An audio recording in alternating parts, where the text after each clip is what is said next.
আগামী ফেব্রুয়ারির 12 তারিখ অনুষ্ঠিত হতে যাচ্ছে ত্রয়োদশ জাতীয় সংসদ নির্বাচন। নির্বাচনের তফসিল ঘোষণার পর রাজনৈতিক দল ও ইচ্ছুক প্রার্থীদের ভোটে অংশ নেওয়ার আহ্বান জানিয়েছেন নির্বাচন কমিশন।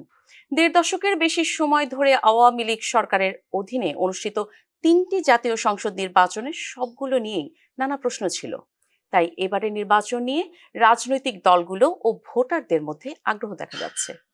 তবে বাংলাদেশের সংবিধান ও নির্বাচনের আইন অনুযায়ী দেশের সব নাগরিক নির্বাচনে প্রার্থী হতে পারবে না, আবার ভোট দেওয়ার ক্ষেত্রেও সবাই যোগ্য নন। সংবিধানে বলা আছে নির্বাচনে অংশ নিতে হলে কোনো ব্যক্তিকে বাংলাদেশের নাগরিক হতে হবে এবং তার বয়স 25 বছর পূর্ণ হতে হবে। তবে আইন ও সংবিধানের ধারা অনুযায়ী প্রার্থী হওয়ার ক্ষেত্রে বেশ কিছু বিধিনিষেধ রয়েছে। সংবিধান অনুযায়ী প্রধানমন্ত্রী, মন্ত্রী, প্রতিমন্ত্রী, সংসদ সদস্যরা নির্বাচনে অংশ নেওয়ার যোগ্য হলেও বুধবার নির্বাচন কমিশনার আনোয়ারুল ইসলাম সরকার জানান, এবারের নির্বাচনে যারা সরকারের পদে রয়েছেন তারা স্বপদে থেকে নির্বাচনে অংশ নিতে পারবেন না। অন্যদিকে আদালত ঘোষিত ফেরারি বা পলাতক আসামি এখন থেকে কোনো নির্বাচনে প্রার্থী হতে পারবেন না। নির্বাচনে প্রার্থী হওয়ার যোগ্যতার বিষয় নিয়ে বাংলাদেশের সংবিধান ও গণপ্রতিনিধিত্ব আদেশ বা আরপিওতে বেশ কয়েকটি ধারা রয়েছে। সংবিধান ছাড়া 1972 সালের গণপ্রতিনিধিত্ব আদেশের 12 ধারাতেও সংসদ নির্বাচনে প্রার্থী হওয়ার যোগ্যতা সম্পর্কে বলা হয়েছে। এই ধারা অনুযায়ী কোনো ব্যক্তি প্রার্থী হতে পারবেন না যদি তিনি সরকারি কোনো লাভজনক পদে অধিষ্ঠিত থাকেন, দুর্নীতির কারণে কোনো সরকারি প্রতিষ্ঠান থেকে বরখাস্ত বা অপসারিত বা বাধ্যতামূলক অবসরপ্রাপ্ত না হন এবং এই ঘটনার পর যদি 5 বছর অতিবাহিত না হয় তাহলেও তিনি নির্বাচনে প্রার্থী হতে পারবেন না। সরকারি চাকরিজীবীদের ক্ষেত্রে সামরিক ও সরকারি চাকরি থেকে পদত্যাগ বা অবসর গ্রহণ করলে পদত্যাগ বা অবসরের পর 3 বছর পার না হলে তিনি সংসদ সদস্য পদে প্রার্থী হতে পারবেন না। কোনো ব্যক্তি সরকারের সাথে ব্যবসায়িক সম্পর্কে জড়িত থাকলে তিনি সংসদ সদস্য পদে লড়তে পারবেন না।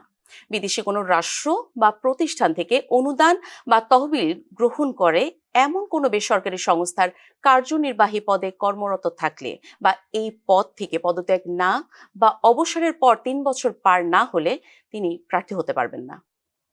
ঋণগ্রস্ত, ঋণের জামিনদার ও বিভিন্ন সেবা খাত অর্থাৎ টেলিফোন, গ্যাস, বিদ্যুৎ, পানি বা সরকারের সেবা দানকারী কোনো সংস্থার বিল খেলাপি হলে তিনিও নির্বাচনে প্রার্থী হতে পারবেন না। আওয়ামী লীগ সরকার পতনের পর বর্তমান নির্বাচন কমিশন গণপ্রতিনিধিত্ব আদেশ বা আরপিওতে বেশ কিছু ধারায় পরিবর্তন এনেছে। সেখানে প্রার্থী হওয়ার অযোগ্যতার ক্ষেত্রে আরও কিছু বিধিনিষেধ যুক্ত করা হয়েছে। সংশ্লিষ্ট নির্বাচনী এলাকার কোনো শিক্ষা প্রতিষ্ঠানের ম্যানেজিং কমিটি সভাপতি বা অন্য কোনো পদে অধিষ্ঠিত থাকলেও তিনি প্রার্থী হওয়ার অযোগ্য হবেন। আগামী জাতীয় সংসদ নির্বাচনকে সামনে রেখে গত 18 নভেম্বর চূড়ান্ত ভোটার তালিকা প্রকাশ করেছে নির্বাচন কমিশন। ঘোষিত তালিকা অনুযায়ী বর্তমানে দেশে ভোটার সংখ্যা 12,76,95,183 জন। এর মধ্যে পুরুষ ভোটার 6,48,14,14,907 জন আর নারী ভোটার 6,28,79,042 জন।